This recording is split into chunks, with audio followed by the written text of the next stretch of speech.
ఆదికాండము 35వ అధ్యాయము 4వ వచనం చదువుతున్నాను అండి.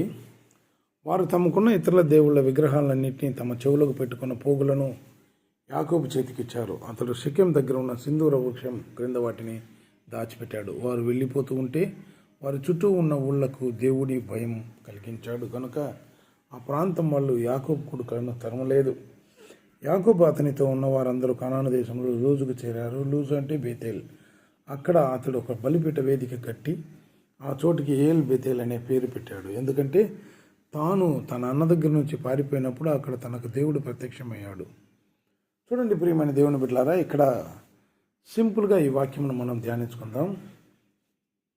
ప్రభువు బేతేల్లో నీవు నన్ను ఆరాధించాలని చెప్పిన యాకోబుకి ఆయన ప్రత్యక్షమై చెప్పినప్పుడు వెంటనే లోబడిన యాకోబు తన కుటుంబస్తులందరినీ శుద్ధీకరించుకుని తన కుటుంబాన్ని బేతేలుకు తీసుకెళ్తున్నాడు అన్నమాట. అదే రీతిగా మనము మన కుటుంబాన్ని దేవుని సన్నిధి తీసుకెళ్ళామంటే ఆయన మనల్ని ఆశీర్వదిస్తాడు. ఎప్పుడైతే మనము దేవునితో ఉంటామో ఆయన మనతో ఉంటాడు.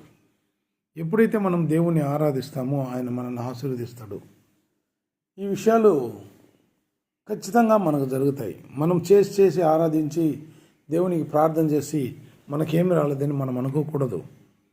దానికి కావాల్సిన ఆశీర్వాదములు ప్రభు మనకు ఖచ్చితంగా ఎత్తిపెట్టుంటాడు అన్నమాట. అందువలన చాలామంది ఏమంటారంటే దేవుని సన్నిధిలో కూర్చొని ప్రార్థన చేసి సంవత్సరంలో తరబడి నేను అడుగుతున్నాను, అయితే కూడా నాకు దాని గురించి విడుదల రాలేదు, దాంట్లో నుంచి నాకు ఆ బలహీనతల నుంచి నాకు విడుదల రాలేదు అని చెప్పి అంటారు. అలా కాదు ప్రియమైన దేవుని బిడ్డలారా, ప్రభువు నువ్వెంత బలహీనుడు అయినా కానీ మొట్టమొదట ప్రతి ఒక్క రోజు నిన్ను కాపాడి ఆయన ఆరాధించడానికి నిన్ను ప్రాణంతో లేపుతున్నాడే, అదే ఒక గొప్ప విషయం. రెండవది, నువ్వు పడేపోయే చిన్న చిన్న పాపములు, చిన్న చిన్న చిక్కులు పెట్టే పాపములు, దారి తప్పి కాలు జారి పడిపోయే విషయములలో ప్రభువు నిన్ను కాపాడుతూ వస్తూ ఉంటాడనమాట. ఎలాగో అని అంటే యాకోబుకు ఏ రకంగా ప్రభువు నువ్వు బేతేల్లో పోయి నన్ను ప్రార్థించని చెప్పి తనకు జరిగిన పాత విషయాలను జ్ఞాపకం చేస్తున్నాడో అలాగే మనకు దేవుణ్ణి ఆరాధించాలనే విషయాన్ని మనకి జ్ఞాపకం చేస్తున్నాడు. చూడండి, ఆ కాలంలో గుడిలో గంట కొట్టి పిలుస్తారు. గంట కొడితే ప్రభువుని ఆరాధించే సమయం వచ్చిందని చెప్పి అందరూ చర్చికి వెళ్తారు. ఈ కాలంలో కొన్ని చర్చెస్లలో పాటలు వేస్తున్నారన్నమాట. ఎందుకంటే చర్చి ప్రారంభించబోతున్నాం, మీరు దేవుని ఆరాధించేదానికి రావాలి, సిద్ధపడండి అని చెప్పిన ఒక సిద్ధపాటు.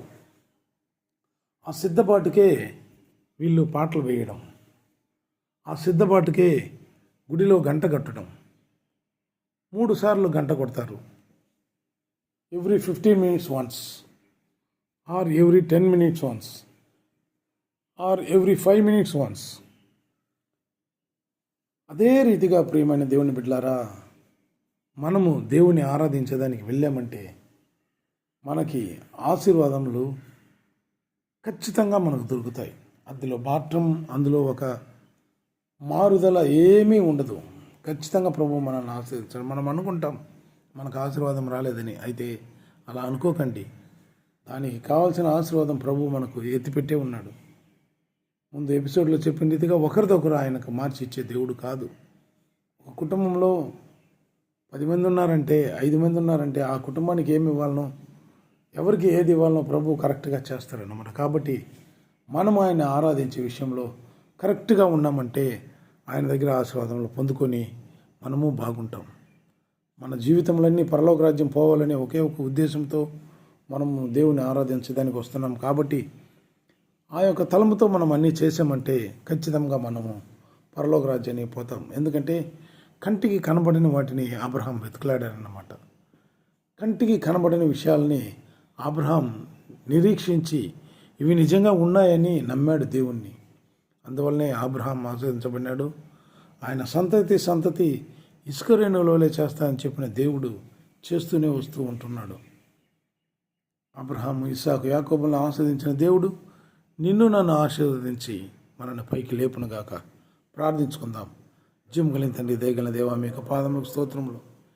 ఈ ఉదయకాల సమయంలో మిమ్మల్ని ఆరాధించే దాంట్లో ఉండే ఆ యొక్క రహస్యాలు మీరు మాకు తెలియపరిచేందుకు మీకు స్తోత్రములు. మీరు ఎలా పిలుస్తారో మీ యొక్క సన్నిధికి అనేది కూడా మీరు చూపించారు నాయన. వీటిని మనసు ఉంచుకొని, గుర్తుంచుకొని మీ యొక్క సన్నిధికి వచ్చి మిమ్మల్ని ఆరాధించి మీ దగ్గర ఆశీర్వాదములు పొందుకొని జీవించడానికి సహాయం దయచేయమని యేసుక్రీస్తు నామములో వేడుకుంటున్నాను తండ్రి. ఆమేన్. ప్రభునందు ప్రియమైన దేవుని బిడ్డలారా, ఈ యొక్క వాక్యములను మీరు వినండి, సబ్స్క్రైబ్ చేయండి, మిగిలిన వారికి మీరు షేర్ చేయండి.